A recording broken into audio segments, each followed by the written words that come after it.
So we're live, right?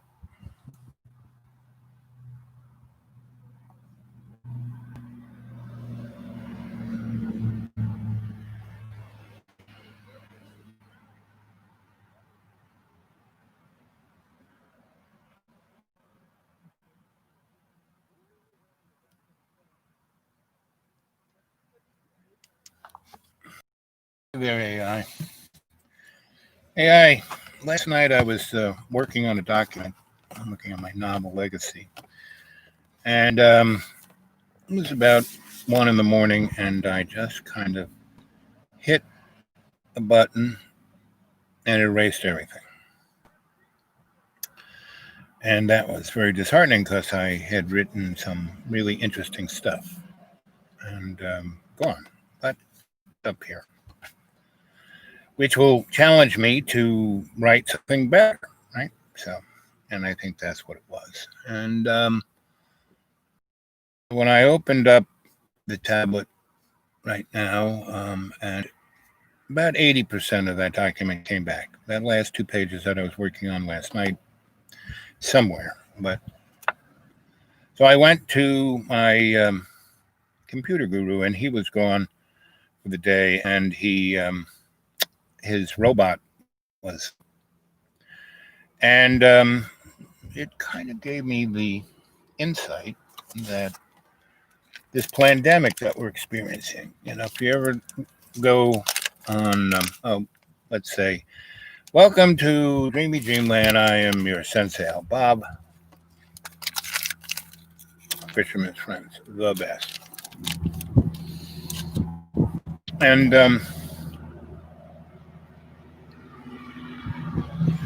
oops, wherever you are, good morning, good evening,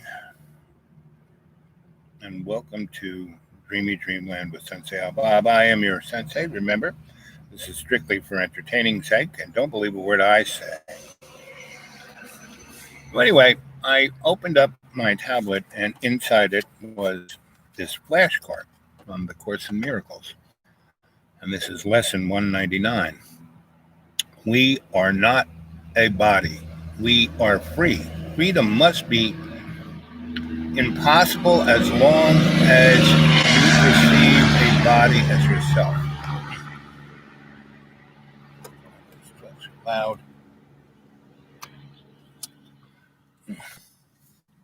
Again, from the Course in Miracles, lesson 199. I am not, or we are not a body.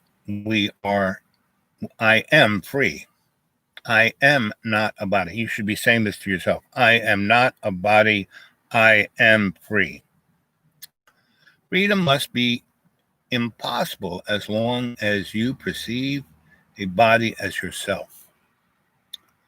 The body is a limit.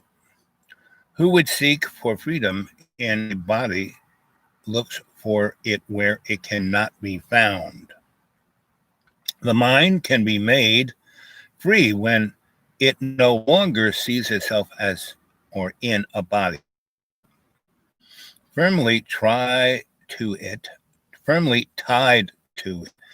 and sheltered by its presence. If this were the truth, the mind were a vulnerable indeed. Meaning, if we're seeing ourselves in a body, then we're, vulnerable. I mean, this pandemic's a good example of vulnerability, right?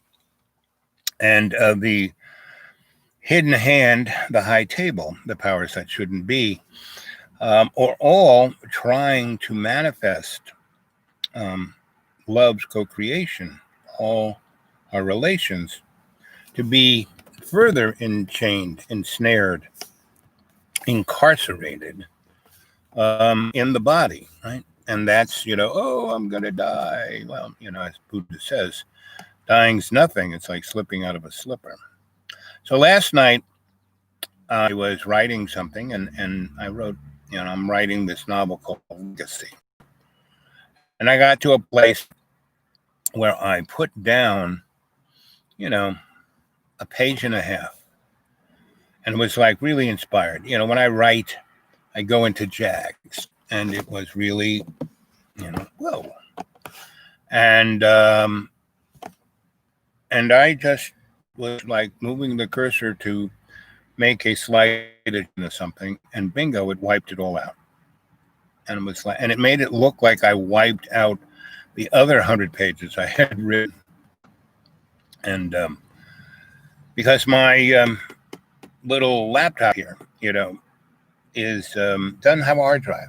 It doesn't remember anything. It just has a cache because it's supposed to be connected to the up there in the cloud, and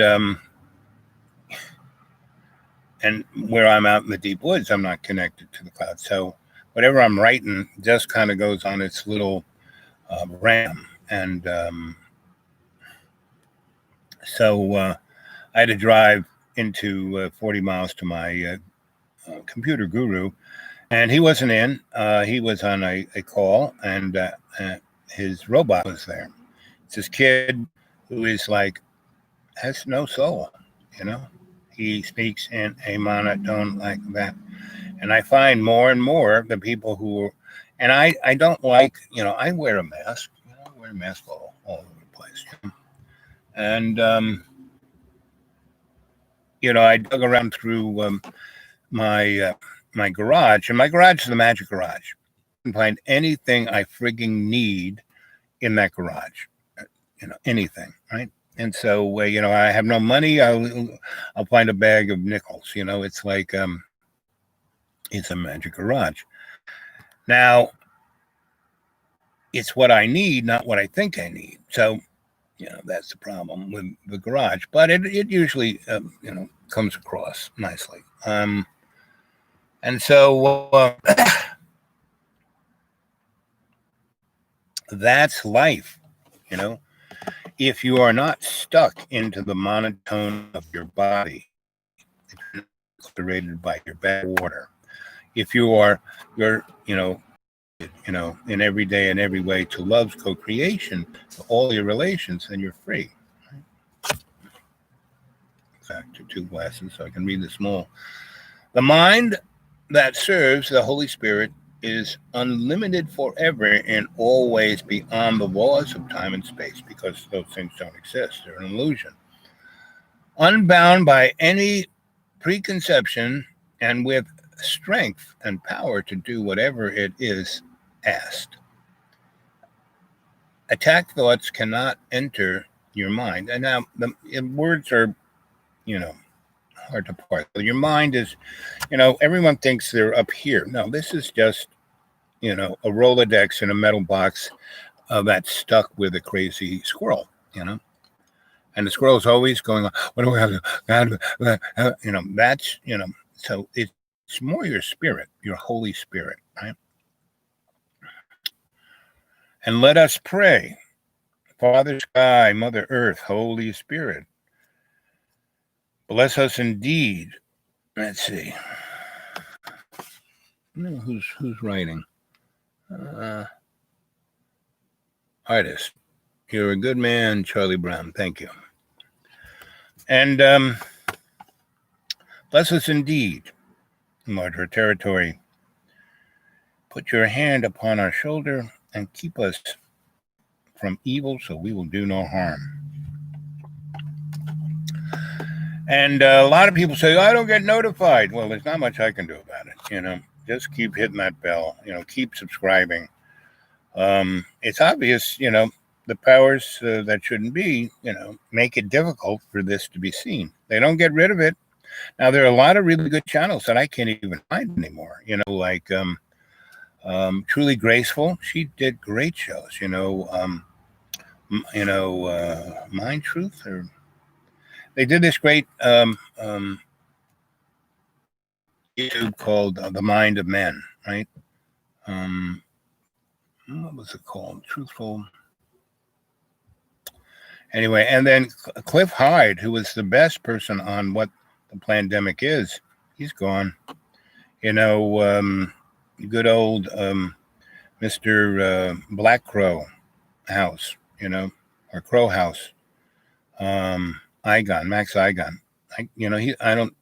His channel is still there, but I'm seeing stuff from, a year ago, not anything too relevant.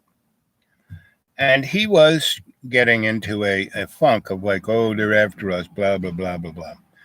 Well, when has the power be never not been after us? Anyone with a free spirit, an open mind, someone who doesn't believe in their own opinion.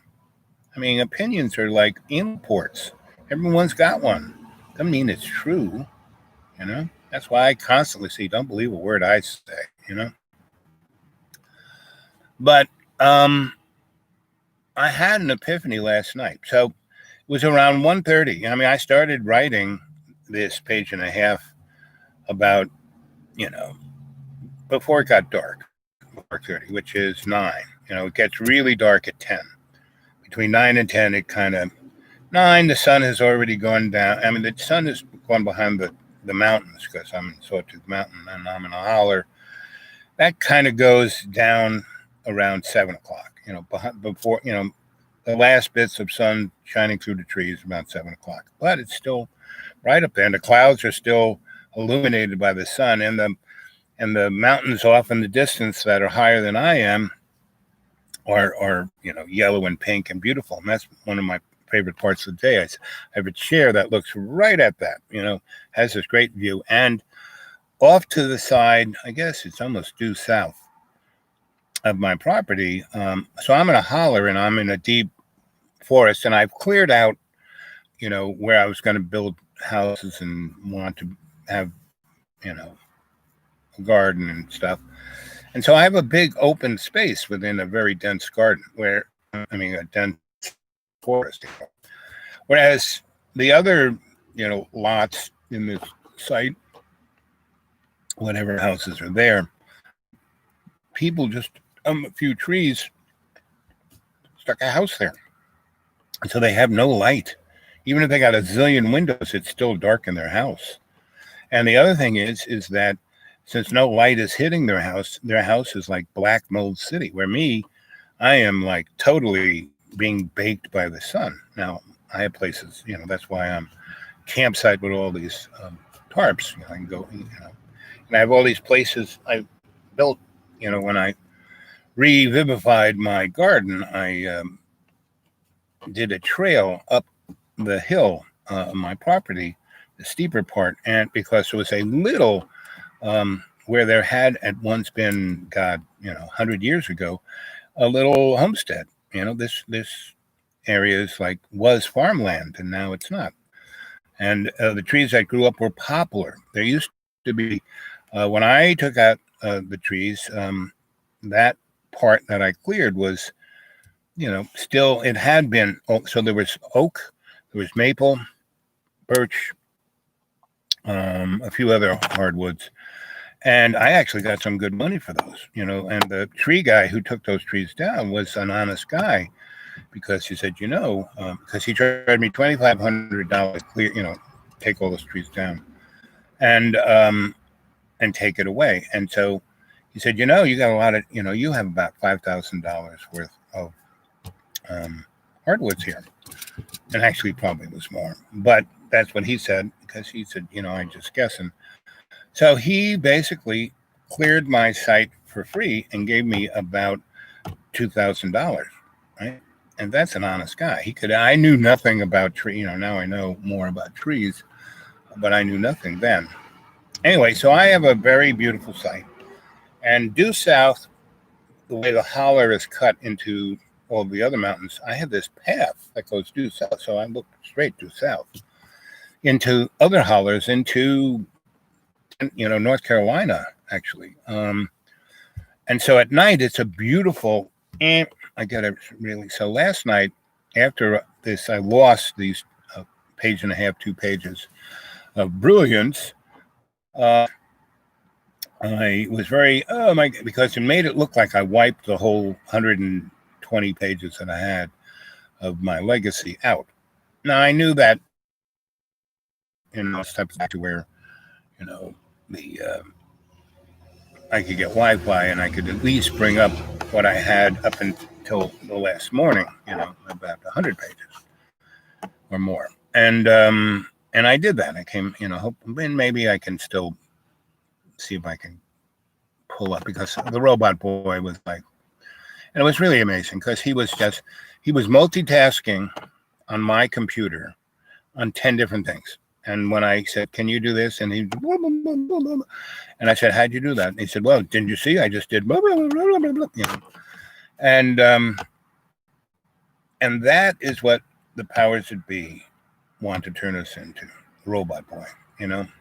And when I was a kid, there used to be Robot Boy, a Japanese mentor.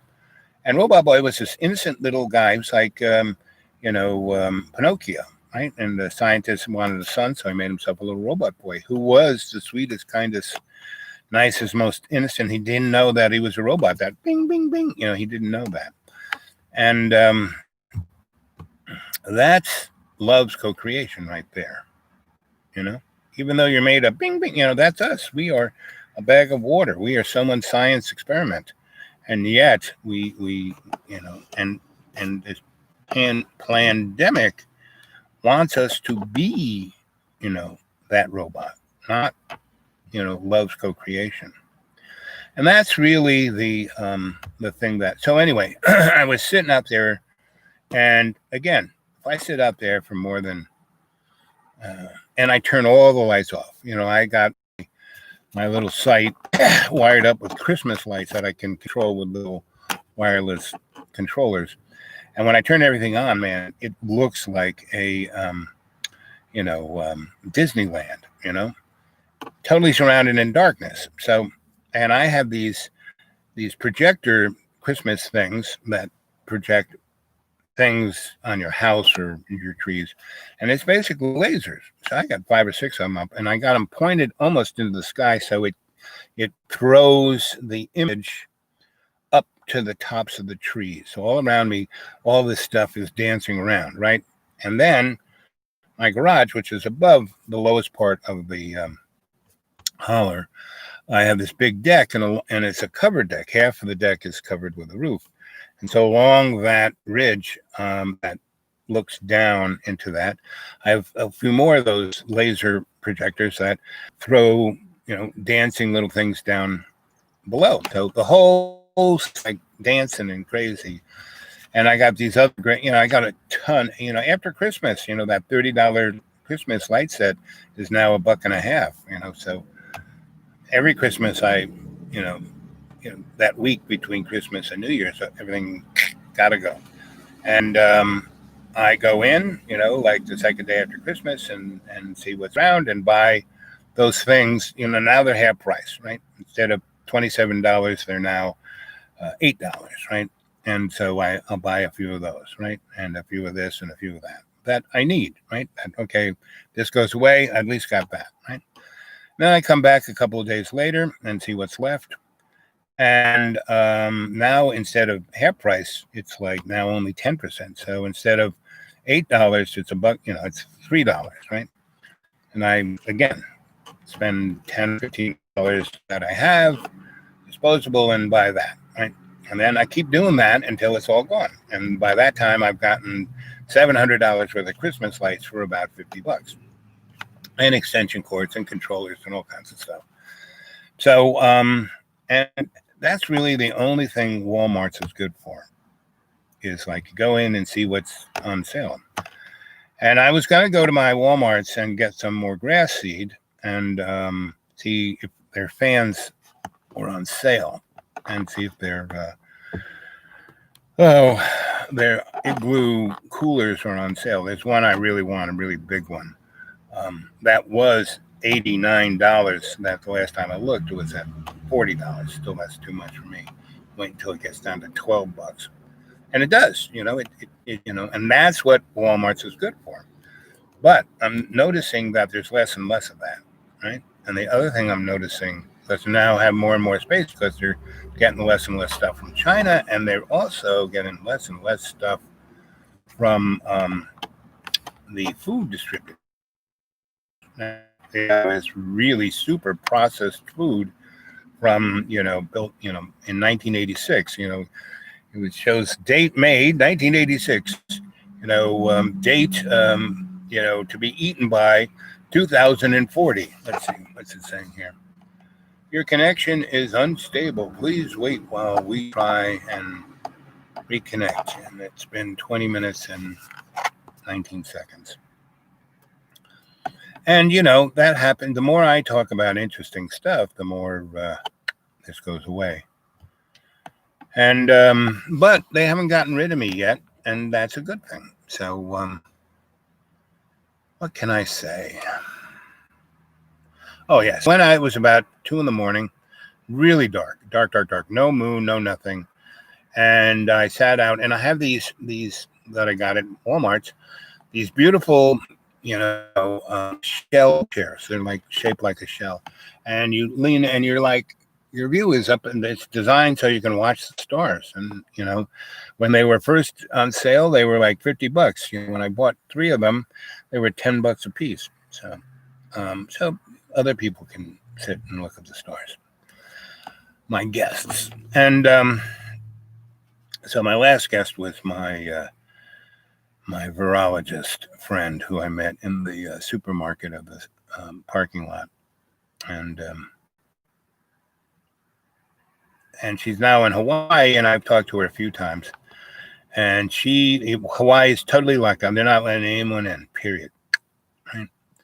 And yet, everyone's wearing masks, and everyone's doing what they're supposed to do, but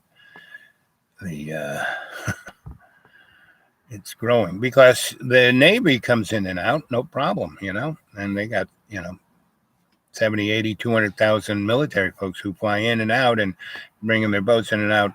And that naval ship that is still burning, that kind of gives you a heads up of what those soldiers are exposed to, It's not in Hawaii. It's in probably Virginia.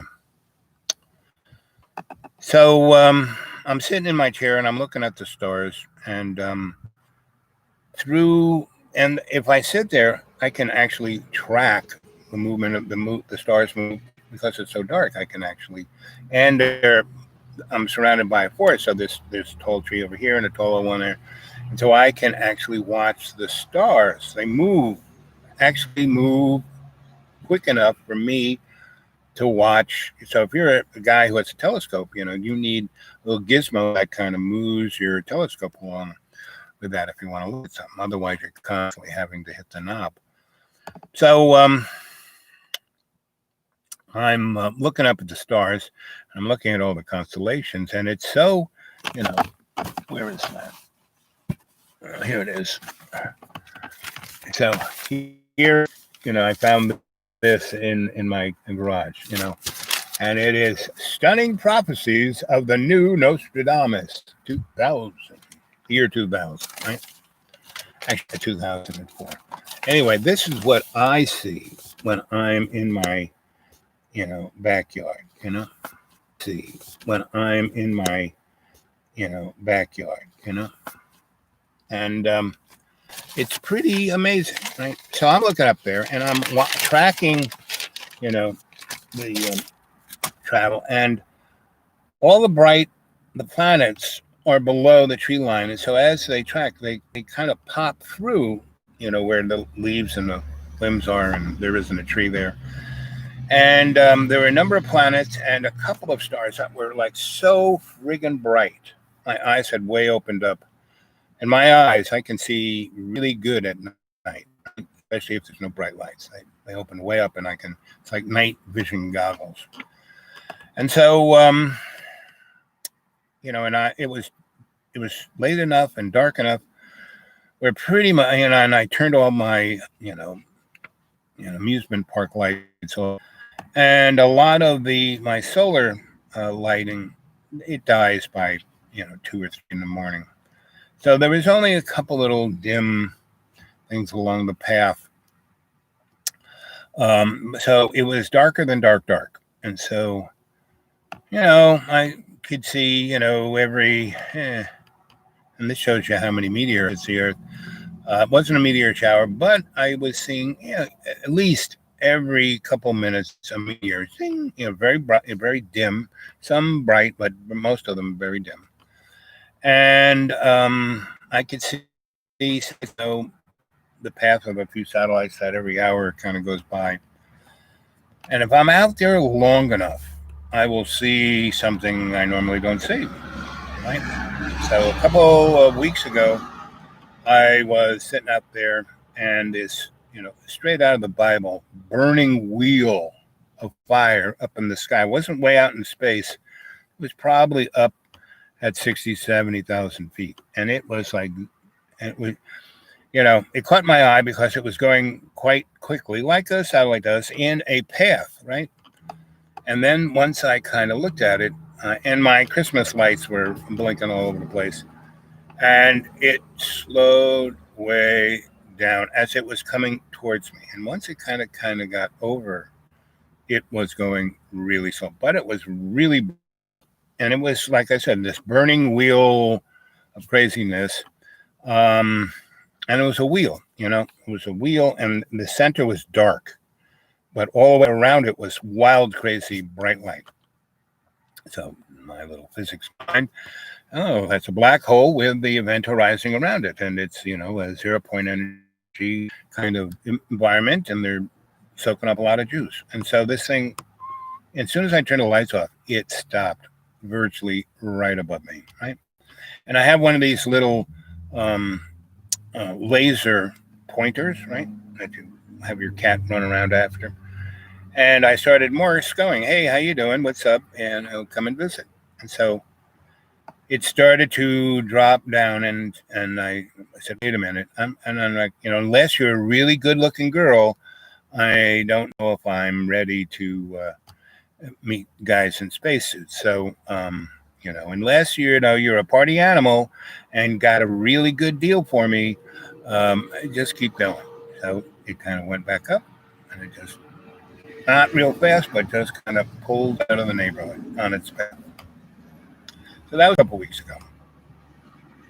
So so last night, so I'm seeing all this stuff, and I see in front, so I got all the lights off, all of the solar lights have dimmed way down, and most of them are going out. And so it's really dark, dark, dark. Around 3 a.m., if there's no clouds and the stars are amazing, right?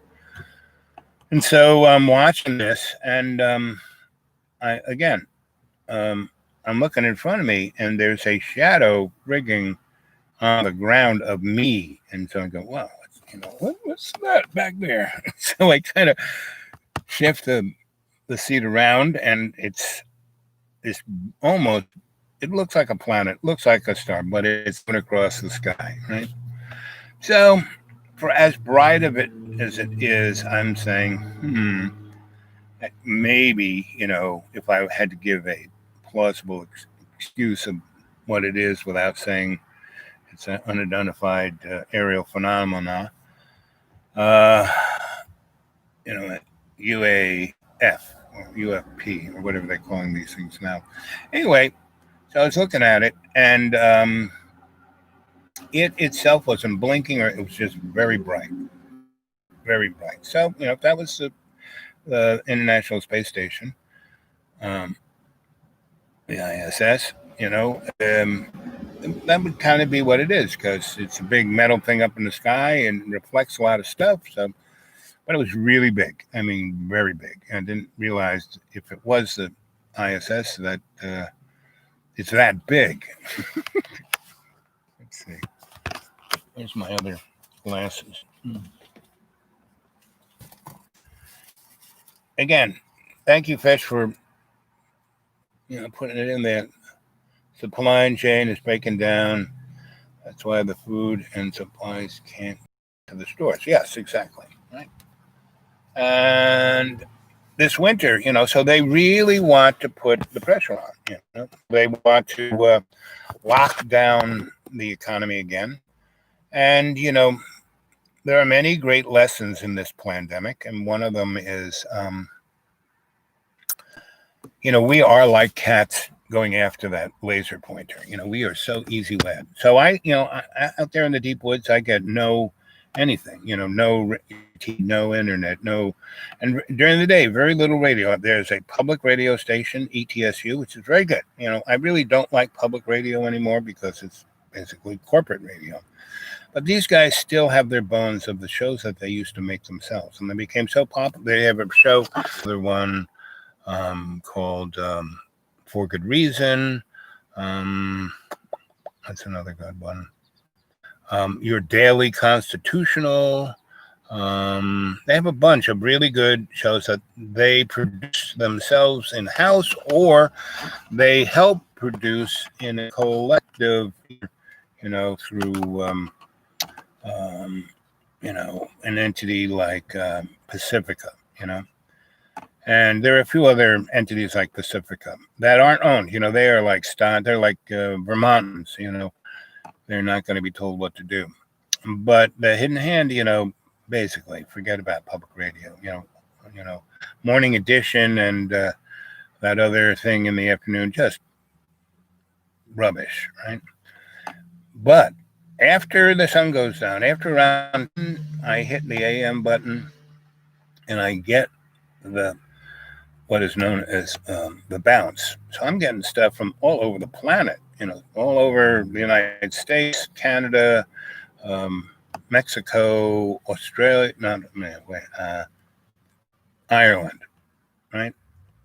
And then I hit the shortwave, and I can pick that up too. During the day, shortwave not too good, especially down in the holler. But late at night, amazing. So I hear a lot of stuff. So I tape, I have all these tapes from when I used to teach. I used to tape myself to see if I was stupid or, whether it was worth trying to, how I could change stuff, right?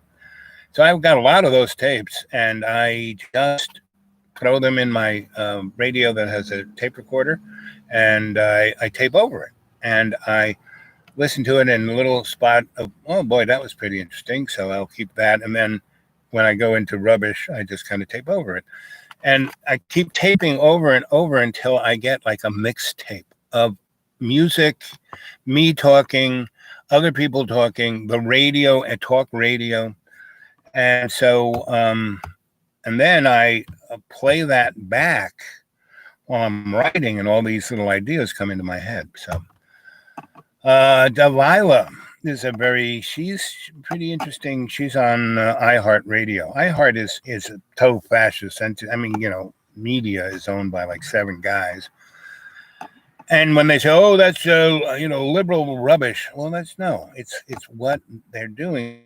It's forcing the we and me to separate, like oil and water, and to where we can fight each other, and that's what they're bringing about, And so that's what's coming down, And I would say there's going to be a number of events, between the 17th of July and the 23rd of October.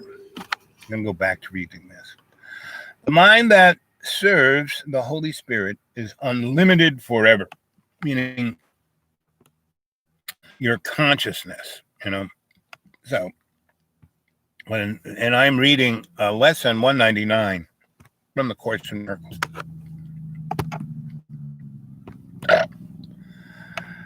In all ways beyond the laws of time and space, that's our spirit, is beyond that, abound by any ass. Attacked thoughts cannot enter one's consciousness. That's not tied. Meaning when you are in your body, when you're just thinking about your body. And that's what everyone's doing with this pandemic. Oh, is that little sniffle? Do I have nouveau riche 19? Oh my God, I'm going to die. Well, if you die, big deal, And, after I lost that brilliance that I wrote last night, and I'm sitting under the stars, that's what I came to realize. I'm out there, nobody's around, and I keep bouncing into people where I kind of make a difference. Like my friend who I met in the supermarket in January, and we kind of had an affair to remember, until she had to go back to Hawaii in April, May. It was almost May 1st when she left. And I don't know if I'll ever see her again. And I have a tendency to have these, I've had more than 20, 30, 40, kind of affairs. that were great for the moment, and I can, I take pictures of them. I can remember them. They stay close to me. And so back in when I was taking care of my parents in Florida and I was living in my place in Stewart, in my place down in the Florida Keys, I ran across a very interesting young lady who was out in the same coffee shop I did. And it was my friend was a lawyer, and he bought this house in Stewart because that's where all the really old, rich, and power is, in Stewart, Florida. Not in the capital, not in Jupiter where the Bushes live, not in any of that, but in Stewart. And he bought a house right on the main drag. And, all these old people back in the day, they lived right on the main drag. And then there's a circle, and on that side of the street where all the shops were and the restaurants and the this and the that. And then off on US 1 was where, the big box stores are. And you went down this other road towards US 1A, and that's where you went over a bridge over the intercoastal, and that's where the beach was. And Stewart was like amazingly beautiful. Anyway, so, and they had a beautiful train station. Amtrak still landed there. So, I'm sitting in that coffee shop, and at a certain period of time, so my friend, the lawyer, his wife was the lawyer for poor people, and he was the one of the rich people. And he made all the money, and she serviced the needs of the public, right? We, the people. And they bought this really nice house, and in the back upstairs they had a beautiful apartment, and then in the bottom, they could walk down the stairs to the back bottom, which was their office, and the whole front they turned into a coffee shop, a French what do they call those things? You buy your croissant, and they had a salon, right? Because they took their front lawn and got rid of the grass and raised it up and put a patio, the whole front one. And you came out, they had these big French doors that went onto the patio, and they had at least 20 tables. You could, seat easy 50 to 100 people on this patio.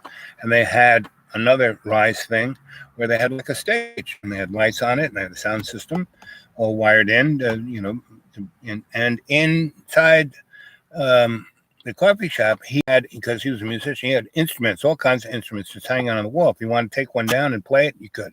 Accordions, guitars, drums, trumpets, you name it, he had it. And guys, and this was right at 08 when I was there, because my parents were really sick there, and it was taking care of them when they were dying, because they didn't die they took a whole year to kind of die, and I had to hang there with them, right? And the 08 thing had my dad lost, up until the crash of 08, he was a multimillionaire.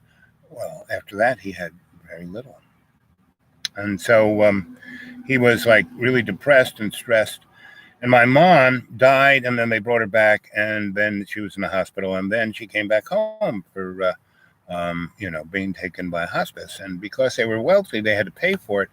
So my dad was he had someone there 24/7. He had to pay him $16. He paid the service $23 an hour, 24/7, right? So it was eating through his money. And they did nothing except, they were in their white uniform with their white shoes. And my mom would give them a hard time because she used to run a hospital, and, and all they did was sit on the couch reading People magazine, chewing gum, and eating my family's food. So my dad, you have to come and take care of us, So I said, Dad, I'm in the middle of a project. And I go, oh, you got to come, because he was losing money. So I finished up a project, went and didn't take another one, and said, Dad, I'm going to come take care of you, but I made $40,000. You're going to give me $40,000. I said, okay. Remember our deal. You got to be in a good shape. And so he wasn't in that great shape. And my mom just wanted to die, but they brought her back. And then she was in pretty good shape, so they let her go home. And that's when my mom pretended she had dementia. So she didn't talk to my father or anybody else, but she would talk when we were all alone, she go, "What books are you reading? What are you writing? What's going on? How are you feeling? Blah blah blah." I mean, she didn't have dementia; she just playing it. So I had to get out of there. So I would go visit my friend. He was just building this place. I think it was called the Blue Door or the Green Door or somebody's door, and it was great. And so all these kids who had just graduated from college and had these great dreams of, being the next Bill Gates, and were living in their parents' basement, right? And they would all go there because he had great Wi-Fi, and so you could be there. And these kids writing apps, and I'm sure they're all millionaires by now. Anyway, but there was a period during the day where there was nobody there. Like around from about 2 till about 4, and that's when I would show up, and because the sun had turned around, and the trees on the side, because he cut all the front lawn down, but he didn't cut down the trees, so that whole thing was kind of shaded in the early afternoon by these trees, and they were pine, they weren't palm trees. He had a couple of palm trees that had been growing there, and he built a patio around them. So it was very beautiful, and he was a big gardener. He had all kinds of flowers and everything out there. He'd come from court in his like $1,000 lawyer suit, and he would, work on his garden, and he wouldn't go change his clothes. He'd just be very careful not to, if it was me, I would get crap all over it. And so, and he had an apron he would wear. So, and I would sit there. He loved it that I would sit there, and he'd be, weeding and watering and doing whatever he did, and we would talk about all kinds of stuff, right?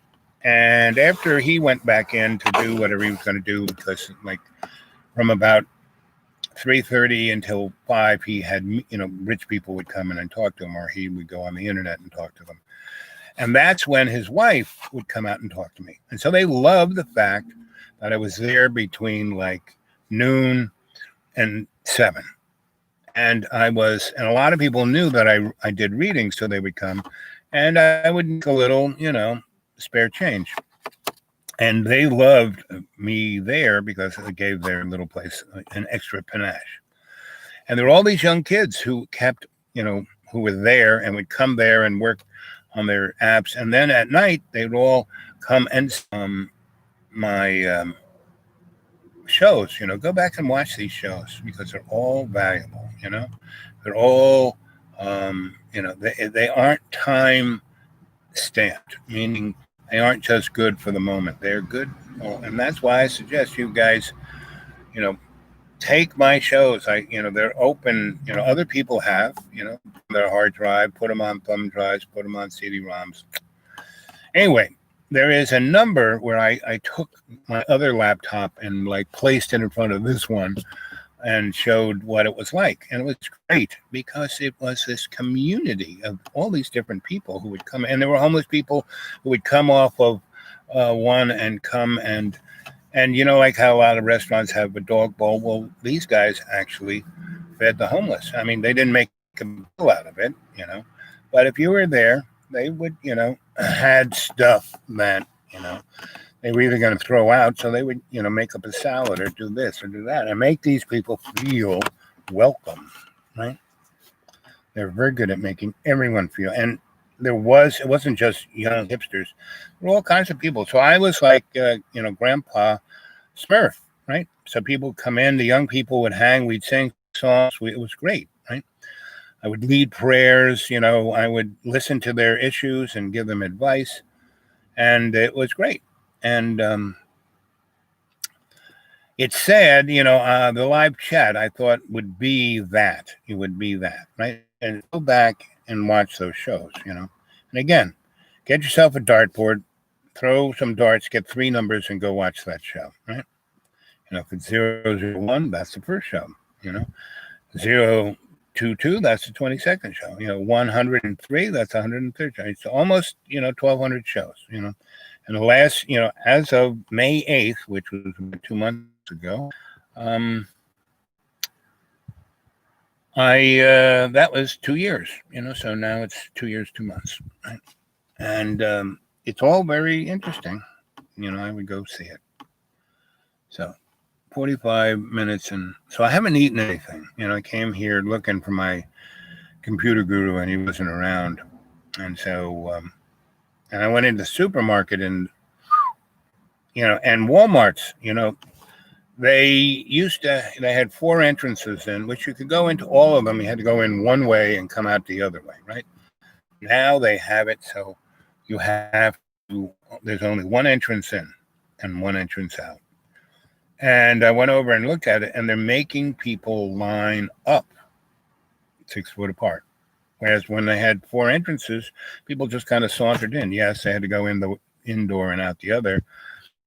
And, it's obvious that Walmart's is the new,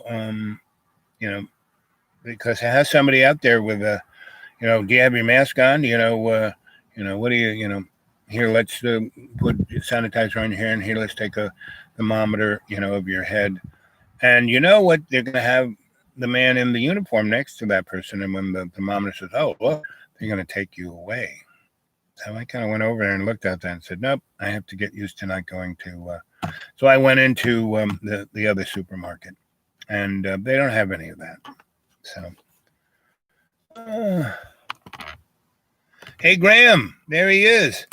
Were you notified? So Graham has been leaving. Graham's very good. He's always leaves very good copy from anybody else. Graham's really the guy doing it. So Graham, do you know my Gmail, the dude awake 42 at Gmail? I mean, I don't always look at it because I get so much gripping spam. But I do when I like right now. I'm in a nice place that I can get it. Let's see, Graham. So Graham is, yep, dude, yep. So it's pretty obvious that the hidden hand, high table powers that shouldn't be. They don't want to get rid of me, because they realize the service I do for them, and the fact that each one of these shows is some shamanic ceremony. You guys, like before I'm like focusing my shamanic energy straight into you guys. And so, Anthony, I'd love to hear you talk about Akashic Record if you feel like it. Well, Akashic Record. So I used to do guided meditation, right, where I would, maybe we'll do that today, Got notified. Okay, good. So let's go look at the Akashic Record. And through the Akashic Record, I will bring you through the doors of all the things I've been talking about in the last 48 minutes and 35 seconds. So everyone get in a comfortable position, right? And by doing that, it's so you don't get distracted by being that uncomfortable. And because to go into state, you have to leave body, right? And when I used to teach corporate meditate, they can't do it. And it's very simple. You just breathe 20% more in and out 30%. And by doing that, you have to use that squirrel in your head to shut down everything else just to focus on your breath. So once you do that, you pretty much, your autonomic system snaps on to automatic pilot for the bag of water. And that thing that, the Course in Miracles calls your mind, that I call your consciousness, becomes front and center, right? So everyone get in a comfortable position. And the other reason to get, to sit in a chair where your back's there or like that is so when you aren't cognitively connected to your bag of water, if you try to do this driving a car or standing up, you'd like smash into something or fall over. So put yourself in a safe position and start breathing in 20%.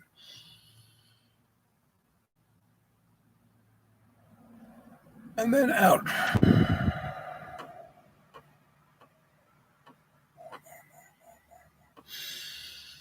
And as you do, what you're doing is you're inhaling. Here's Father Sky, Mother Earth, and Holy Spirit. So as you're breathing in Father Sky, right? And what animates, your bag of water, otherwise you're just, a sandwich bag with H2O and a couple of crass metals, right? And that's what I'm a shamanic, psychosocial, cultural, forensic, anthropologic alchemist. Alchemy, what is that? Turning base metals into gold. You are metals, and the gold is your conscious ascending self, right? When you go into your Akashic record, you are golden, right? So, and then 20%, and out 30%.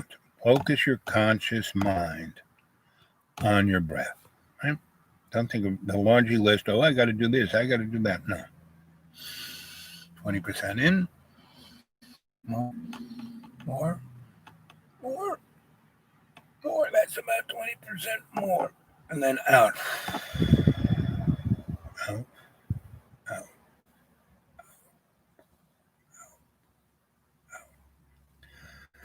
Keep doing that. And as you breathe 20% in and 30% out, your conscious mind is focused on your breath. I'm going to count from 1 to 3, and as I do, you're going to go deeper and deeper and deeper into your breath, which will then bring you into your imaginary mirror, which will then be able to shine a light into your subconscious mind, which is not a scary place. It is your Akashic record. It's a library, right? So you bring in Father Sky, and you're breathing out your chi. You're grounding yourself to Mother Earth, right? And that circle is the event horizon around your Holy Spirit, right? So visualizing this, right? Breathing in that 20%. And breathing in that prana. And the prana is going into your lungs. And when you are breathing in 20% and breathing out 30%, what happens is your lungs expand and they rise, thus lowering your diaphragm, allowing your body to relax. Instead of your organs being squeezed by your diaphragm through your anxiety, because that's what, when you're anxious, you create cortisol, which causes everything to restrict, right? But when you breathe like this, it causes your diaphragm to lower and thus give all of your organs space, right? So you're not restricted. So as you're breathing in the prana, it expands all those little sacs in your lungs. Your lungs aren't like a big balloon.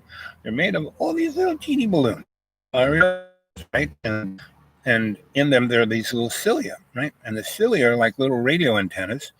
And as you breathe in the prana is what Wilhelm Reich called orgone energy, right?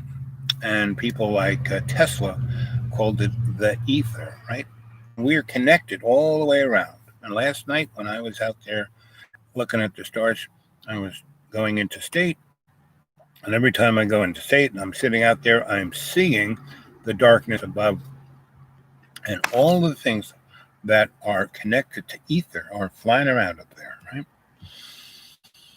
So you're breathing in Father Sky, and you're grounding yourself, your breath out into your chi to Mother Earth. And that creates an electromagnetic bubble of your Holy Spirit, your event horizon, right? Which allows you to illuminate your imaginary mirror. That's right behind your eyelids where you have REM sleep. It's your imaginary mirror. See it clearly, right? Going deeper and deeper and deeper and deeper, right? See it clearly.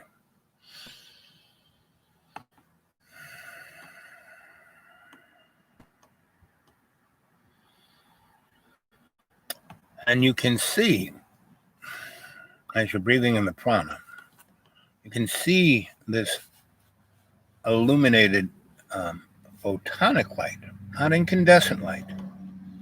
Incandescent light is coming from Satan, the illuminated one, right? Photonic light shows no shadows, right? So you're breathing that in, and it's illuminating every cell of your body, and you're watching that prana go into your lungs, expand your lungs, excite all of that cilia in those little sacs in your lungs. And that's where the gas blood thing happens, where you're breathing in the prana, it goes into your blood. And then when you breathe out, you're taking the waste products out of your blood and breathing it out, grounding it out to Mother Earth. It's like feeding Mother Earth.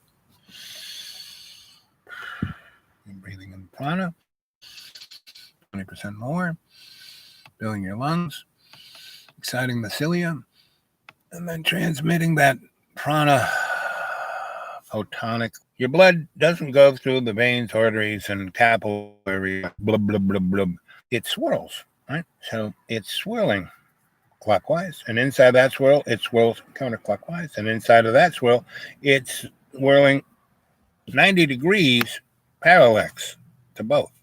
Solar generator. In the alternating current generator, that's what you have. You have these three polyphase, three fields, three windings, right, of the current, and you have this armature that goes on and off, thus switching the current to each of those coils that cause it to turn, or conversely, if it's a generator, taking the mechanical force and swirling that generator inside those coils, causing a flux, toric flux of the dimensions of because most current, especially direct current, is Hertzian wave, right? Goes up, goes down below, and up, and that's 60 cycles a second, right? And in alternating current, it's going on and off 60 times a second, and in that there is this toric field, right? Now, at the end of every generator, in like Hoover Dams, these big generators, the end, right, where the thing is spinning around by the turbine and it's going through the alternating fields of those three windings.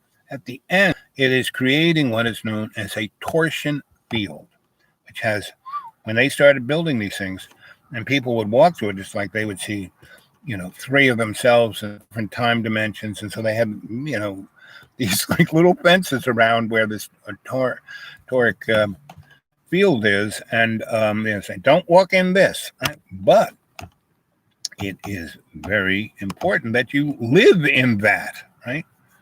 Because that's when you can see what's really going on and not be deluded by the pudding heads of the pandemic. Pandemic's not new. It's been going on forever. Because there is no such thing as linear rigging time. And when you're in that torsion field, you realize that you're watching the Big Bang from the alpha to the omega. You're watching that. And that's, love's co-create is that alpha and the omega. There is no time, right? So I'm sitting out there in my little clamshell looking up at the stars, and I'm seeing all of this. And instead of being upset that I've lost these 2 pages of brilliant things I wrote, no, I am seeing, because I'm breathing in the 20% and I'm going into state and go back and go into state and rewrite this thing, and I'll write it better, right? And one, you're in a deep, deep, deep state of relaxation. Your connection should be good, because you're connected, not through the internet to me, you're connected, shamanically, right? That little thing right there is just hey, look, you were kind of looking, it's like seeing things at the peripheral of your view, and that's why I come to you on each of these shows is on the peripheral. That's where the shamanic energy is, right? So, instead of being a robot like the kid who tried, who showed me, who just went and at least got, 80% of my document back, and saved it to a thumb drive. I putting something on, and that's why the cloud is there, and all of this. We have let go of that field, the event horizon of love's co-creation, in trade to a piece of cardboard, this is digital, not analog, world, and there's going to be a solar flare that's going to take this all out. It happened in the 1880s. We had nothing really electric to take down, but it fried every phone line, every telegraph line that was there. And it fried whatever little things that Mr. Edison was doing, but it didn't fry what Mr. Tesla was doing because his experiments were out of time phase, right? So a lot of people said that his, Hudson Street experiments, I used to live in that loft, but from Hudson Street up, everything's avenues and streets. They turned it into a digital world. And you're in a deep, deep, deep, deep state of relaxation, going deeper and deeper and deeper. Your conscious mind is totally focused on your breath. You're breathing in the prana. You're becoming illuminated with photonic light. And as the blood is swirling through the veins, creating a shamanic scalar field around your consciousness, not around your bag of water, your consciousness. And it allows you to see every cell of your body, right? And you can see the mitosis, the cell splitting up, and around the cell is, the little lightning bolts of the energetic force of the prana, which I forget the biological term, but it's what it is, right? It's photonic light energizing the cell and creating life through mitosis, what's the name of that energy of our cells? Anyway, that is the scalar energy, right? So see it clearly. See every cell, splitting up, and see those little lightning bolts. And as the DNA separates and there's that RNA strand and it gets pulled apart and becomes two different cells now instead of one, And that's what going into state is about. You are going from that ugly bag of water being into that event horizon, right? Which is that shamanic scalar energy that is created by your blood swirl of breathing in the prana, right? Now, your body now is totally radiating photonic energy, and behind your imaginary mirror it now becomes all lit up, and it becomes a white space with this kind of screen, right? And you can see anything in that screen. And that screen is your Akashic record. And so, you focus light in to the screen and it takes you into your subconscious mind, which is not a scary place. It is a library of your life's experience, and not just this life, but your whole consciousness, from the moment of the alpha to the omega, right? So see that, and go through that imaginary mirror behind your eyelids and into your library. And you're surrounded by all these shelves of big books. And they look like big stones, but you look closer, you see they're big books, and those are Akashic records.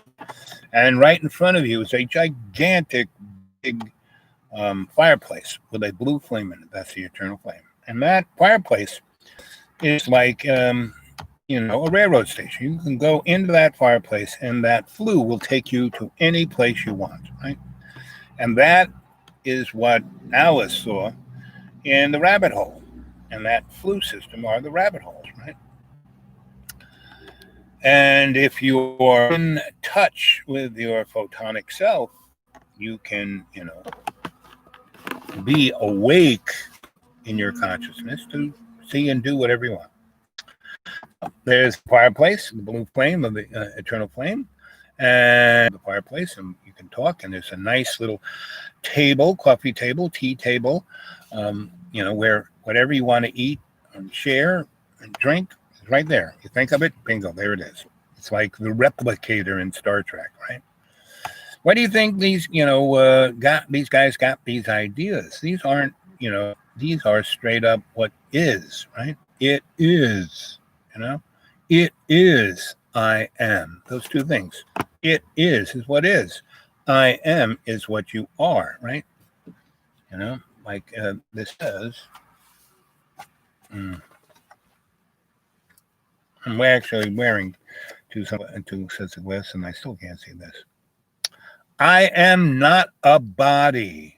I am free, open, conscious, loves co-creation. Freedom must be impossible. Freedom must be impossible as long as you perceive you exist in a body, that your body is yourself. No, your body's not yourself. That's why dying's no big deal. Right? And that's why if you go into state as you are right now, and all you got to do is breathe in that 20% and breathe out that 30%. And by doing so, you're breathing in all that prana. It's illuminating every cell. It's healing every cell better than any kind of medicine, any, Fauci, zit, and when you breathe out, you're expelling all the waste products in your body, all the germs, all the viruses, all of them that make you sick, breathing them out. Wearing the mask, breathing out, you're just kind of recirculating, right? So I live out in the woods. I am totally surrounded by fresh air, sunlight, and nobody else breathing on me, right? And when the rich people come down my Forest Service road to look at my neighbor's landlord's house that the bank is selling, I'll, sit in my clamshell and look at them and cheerleader's hot pants, and that's all I wear, and a big pair of army boots like Elton John, a big, and like, let's see, do I have a funny hat I can wear? Not easily reachable. And I have a stick Mickey Mouse banjo, right? And I sit there, and they drive by slowly, and I just pluck the fishing line strings and play with my areolas. That is the closest I get to folks, unless I come out here like I am and go to the supermarket. And so outside in the sun, the vitamin D rich sun, and breathe in that photonic light, which will heal every cell of your body. Mitochondria, that's what I'm thinking of. When your cells split and there's a little lightning bolts, that's a mitochondria. You're watching whenever you see, biological movies about, life and the mitochondria. That is the prana. You're seeing the physical prana, that mitochondria, right? And so if you visualize that on every cell of your body, healing every cell of your body, you never get sick. I got every kind of thing. I got all the worst things my parents had. My dad died at 98, never having a freaking cavity. My mom had cottage cheese teeth. She lost her teeth at 40. And, she knew enough doctors in the 1960s when they were fooling around with implants. She went there and they put stainless steel teeth. She looked like a James Bond villain. Where on her teeth, she had no teeth. Those are gums. I didn't get false teeth. My grandma had false teeth, and she cursed them. She never wore them unless she was going out and you wanted people to see her. But I got this big beard. No one can see my teeth. So that's what going into state is about. First and foremost, healing your body. So I have all this, everything that was wrong with my mom, I got. Everything. My dad had this blood disorder where every 60 to 90 days, they took every drop of blood in his body out and replaced it with 22-year-old virile young man blood, right? And he was good to go for another month and a half. And then he started, slow down like a clock until he had to go and, because when he started having sores on his arms, that's when he knew he had to go get his blood changed. And that cost the federal government, he got that through Medicare. It cost $60,000 every time they did that, and my brother and my brother, he's had every operation known to man on Medicare. So, He's had his knees replaced, his hips replaced. He's in such pain because these operations went. I have done it too, but I know the best doctors. Well, a really good doctor would say, don't do that. When I broke my meniscus lifting my dad off the pot, I went to see one of his doctors who sent me to, a bone doctor, a surgeon who cuts you up. And he goes, so your parents' doctor knows you really well, knows everything about you, and he says that you're a healer, right? And that you were a physical therapist, and you were this and you're that. Well, you know what to do. Just do that. Forget the operation. He, did an X-ray and kind of goes, well, if it had totally, and was not, no, what happened to you is you kind of sprained it, So, yes, some average person who wants to be able to go right back to running around would have an operation, microsurgery, go and kind of tie a little knot in it to take up, but do your exercises that you need to do, and you'll be fine. And I did, right? And I was, right? And so I kind of know what to do, so I do that. And I do have, my eye neuropathy and my diabetes kind of did them in, but this procedure I go every 90 days and they do it and I can see, right?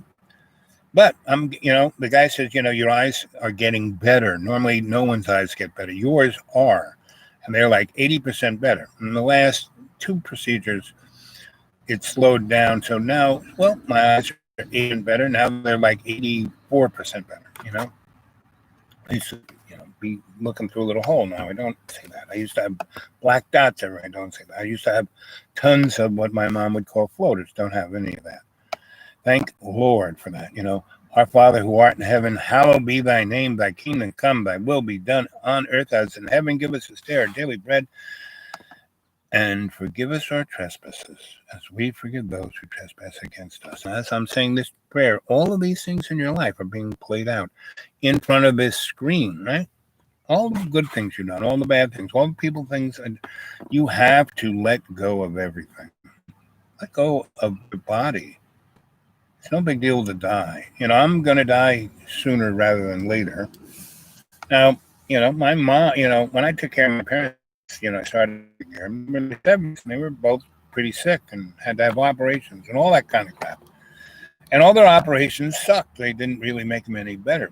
But they lived another 28 friggin' years. I thought they died sooner than that. And my grandma died at 100. Everybody dies pretty old, except for all of the relatives who were put into stress by their own, consciousness. They saw themselves as a body and not as love's co-creation. And right now, so there's that fireplace. There's the nice seats. Behind us is a reading table. Above it is a photonic light that illuminates that table. No shadows. Whatever you put underneath it, no shadows. You'll get the truth. To your left is your librarian, right, who brings you the information, your Akashic record. Next, to the left of your librarian, animal totem, right, who tells you a story like me, like Griot, tells you a story to make sense of what you're seeing in your Akashic record, because you're so screwed up from the illusion of the illuminated one of this linear life that doesn't exist, that, you see stuff and you're kind of, oh, what's that mean? And then to the left of your animal totem, who tells you the truth about things through a story, is your guardian angel, right? Your guardian angel is always there to protect you. Now, you've gone through stuff. I mean, I died 6 friggin' times, drove a car off a 25-foot cliff. Boom, boom, boom, boom, boom. And when the thing stopped crashing and smashing, I was still safety belted into the chair. And this was back in the day when safety belts were attached to the chair and not to the vehicle. And it was good because I was still in the seat and I had the steering wheel in my hand. I was like, it's so hard, but there was nothing left of the vehicle, when I could get, I had to cut luckily I had a knife in my pocket. I cut my safety belt and crawled out and looked up, and the whole was a path of every everything, wheels and tires and sides of the van, and everything was all the stuff in the van, tools and all kinds of that flew by and smashed out the windshield and did all kinds of things that, this gigantic box came flying, a Greenlee hydraulic press came flying by my head, missed my head. If it had hit me in the head, it would have taken my head off. So I've been shot. You name it, I've died 6 times, and I'm in this body, which kind of gave me the heads up. I'm not going nowhere until it's time for me to go home, right? And the last time I died, was, when I died in a plate of spaghetti, and I, went home and they had a party for me and the cake and balloons and everything. And I thought that was it. Okay, good. I'm going to be able to relax and hang with my friends in Shambhala, And they said, no, sorry, buddy, you got to go back. I said, what? I said, yep. He said, you're not done. You got stuff to do. What? I'm tired. No, well, you can rest. You can, but you'll have to go into the wearing blender of karma, and God knows what you'll pop out. You agreed to do this. By not going back and doing this, you have fulfilled the bargain. Ergo, you don't get what's behind door number 2, so that's why I know always, I know a bunch of spoilers. So I said, okay, And they said, don't worry, we're always with you. We always got your back, and don't, you are a stupid, lucky bastard. So don't even think about it. Just do it. So last night, here we are, kids, sitting down at your reading your library table. Your librarian brings you the Akashic record. You open it up, and there's 2 blank, and it's this big, gigantic book. Like I said, it looks like a stone. Opens up, and think of the big dictionary, the big library, the big Bible, whatever big book you ever saw, leather bound with gold lining. Opened up, and there's 2 blank pages, right? Put your right hand on the right page, left hand on the left page, and lean into it.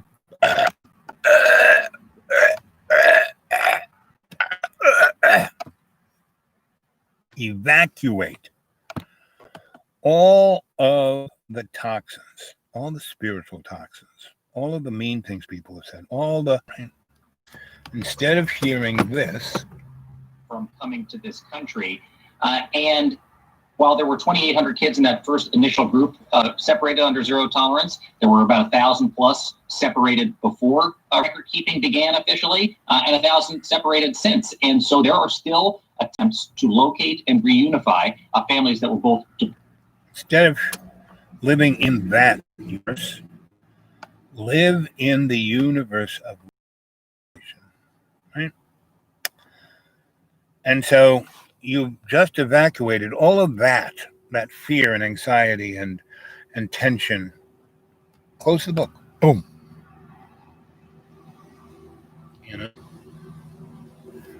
Now open it back up, and now all of that on a big screen, like your computer screen, right? And all of that black goop is squirted on that screen like a Rorschach test, right? And around the big screen are 28 little screens that are giving you the 20-dimensional views of that Rorschach. You look around and you see it, and you see all kinds of the shocks and traumas and all the things that you've been through since what you thought was your life. And it makes you feel a certain way, a certain element, because it's none of that toxins are in you anymore. It's now on the screen. There is this separation, and you're looking at it. And in those little 28 screens, well, yeah, that time that my father beat me, but it really wasn't that bad. And here's the time when that girl, called me and told me to get lost. And here's, and oh, look at this. Here's that one time that I helped that old lady, and she just hugged me, and I felt so good. This is what it's about. This is what the Akashic Record's about. Seeing your consciousness with a frame, right, of that screen around it. Thus, not being in your body. You are not your body. Your consciousness serves the Holy Spirit It's unlimited forever. Yeah. The Alpha, the Omega, not a linear time, in all ways beyond the laws of time and space, unbound by any perception, and with strength and power to do whatever it is, it is. That is it. We are here, are the I am. I am this, this. I am not this body. I am my consciousness. See it clearly, right?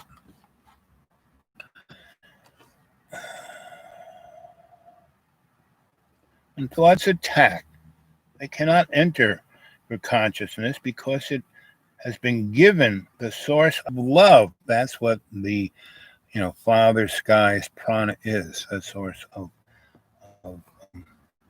photonic love, love's unconditional forgiveness and understanding. Been given the source of love, and fear can never enter into a consciousness that attacks it when love is all there is, right? It's essential for your progress in this course of miracles that you accept today's idea that I am not a body, I am free. You got to say that all day long, right? Within the prayer of, Father Sky, Earth, Holy Spirit, hear my prayer. I am not a body, I am free.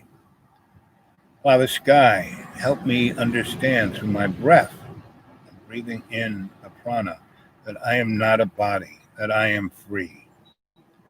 Mother Earth, ground my chi, that all that negative hate speech can be grounded out of me. I am not a body, I am a free conscious. It's unable to contact the chat, so we don't need no stinking chat internet. We can connect through our Akashic mind.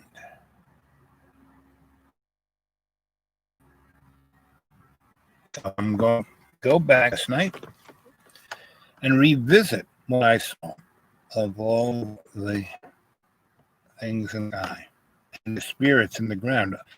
The deep green, and that's one reason why no one buys anything there, because the spirit energy is so strong, and the spirit energy wants to keep. I live in a bird sanctuary because you're not going to cut down any of these trees because it's all that you can't, get to cut the trees down. Now, you go out on the county road and go down a few miles, and they have, taken whole hollers out, and but where I am, not so much. That's why the trees are so tall. They are 200 and 300 feet tall. Now they are part of them are popular like weed. I've been there 20 years, and they have grown twice. When I be, 30, 40, 50, 60 feet high. Now they are, 100, 120, 130, 40 feet high, right? So I want you to see that, right? And late at night, right? No moon, just starlight. And you're totally surrounded by all the edges of those tall, tall trees, and they're out 100 yards all the way around from where you're sitting in the clamshell. So look up and see all those stars.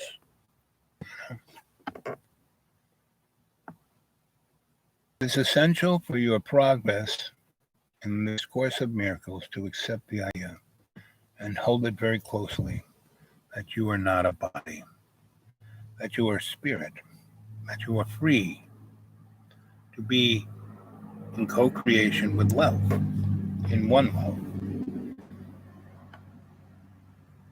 Cherish today's idea and practice it today and every day. See this dark space of the deep green and how it is illuminated through the prana of Father Sky. And those stars are so bright They're brighter than, no matter how the internet is unstable, you don't have to wait. And every day and every way, the piece of the earth will be stronger. Love, co-create. See it clearly. See yourself clearly. See the luminescent spirit, consciousness, not a body. Don't see yourself, Earth, and make it stronger through connecting to Mother Earth's chi.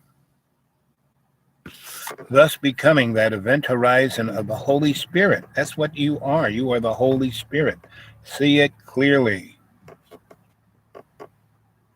This is what's going to get you through the pandemic, right? The scandemic. You know, when the dark winter comes and we are in the spring and summer, you know, the October surprise is coming early, sometime between July 17th and September 23rd, you know, and I have a sense that it's going to be either an alien event or, and more than disclosure, because you're going to kill yourselves, you know, and so we're going to, you know, you do what we say, right? Or we are going to be in a planetary civil war, right? And we will be having our strong men, right? It'll be a thing of strong men. And there was a H.G. Wells book and film in the 30s called Tomorrow, The Day After Tomorrow. And that was, you know, Art Bell's movie. But it, you know, takes place just before, you know, after World War I, and everyone's like just getting over it, and it's, you know, the Roaring 20s. And, oh my God, we're going to have another war, and bingo, you know, and it throws everyone back into the Stone Age to where there are no more nation states. You know, it's just a bunch of these strong men all over the place, like Mad Max, right? And at a certain point, you know, this guy lands in a flying machine. They hadn't seen airplanes forever, and this is amazing. It has no wings. It's, you know, got no propellers. It just kind of, you know, like flying squirrel, and it comes down and lands, and he comes out in like a space suit, and he says, "Okay, kids, you know, I represent a group of people, you know, like the Hidden Hand, the High Table, you know, the poster boy being people like Mr. Micropenis and Larry Face Comic Book, and all of those people who are basically clones of themselves, you know. Go watch the movie Zardos. So, and, you know, Sean Connery plays the savage in the first person that I constantly talk about. And when you are in your photonic self, that's what you are, the savage, the artist in the first person that needs to create, that co-creates with love. See it clearly. Anyway, so there you are. And I'm going to leave you in your Akashic record. And I'm going to leave you where you are, right? And I'm going to leave you to fulfill today's lesson. I am not a body. I am a free,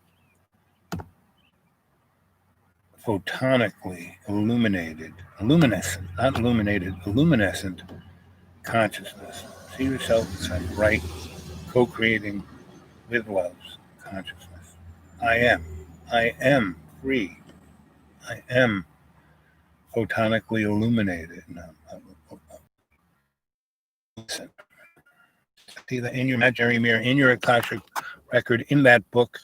And in that book, you can turn the page, screen, you can see anything. You can go all the way through your past lives. You can go all the way to the future. You can, every time you get upset, you can eliminate that emotion into the Akashic record, Rorschach.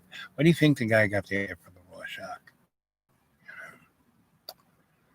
So, anyone wants to get a hold of me, the dude awake 42 at Gmail, right? Anybody wants to put anything in the PayPal, it's the same thing. Anybody who wants to see my writings, go to xratted.blogspot.com. See it clearly. And with that, I'll tell you I love you. And let's see, 33 and 30 seconds is when I'm out of here, which is 20 seconds, 21. So love you. Have a beautiful day. Remember to breathe, 20% in, 30% out. Be veiled, luminescent soul that you are. I love you. I'll try and see you tomorrow if I can.